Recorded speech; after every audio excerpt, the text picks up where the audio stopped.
सवाल है कि समुद्र में लहरें क्यों उठती हैं।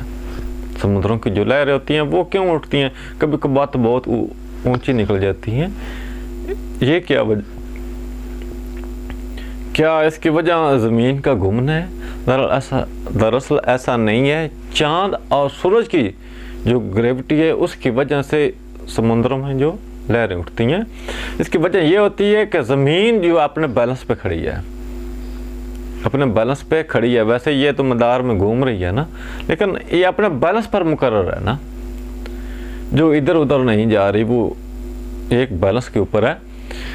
जब सूरज और चांद अपनी तरफ ज़मीन को खींचते हैं लेकिन ज़मीन अपने बैलेंस पर मौजूद होती है, तो पानी का जो खिंचाव है वो ऊपर की तरफ उठता है और फिर तेज़ हवाएं या आंधियां जो चलती हैं ये इसको किनारों की तरफ या दूर दूर तक दौड़ा ले जाती हैं।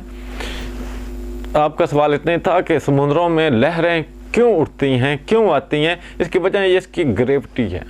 चांद और सूरज जो है वो अपने किसी शक्ल से जब ज़मीन को खींचते हैं तो पानी ऊपर उठ जाता है, जबकि ज़मीन जो है अपने बैलेंस पर मुकर्रर रहती है, क्योंकि इसका मास ज़्यादा है।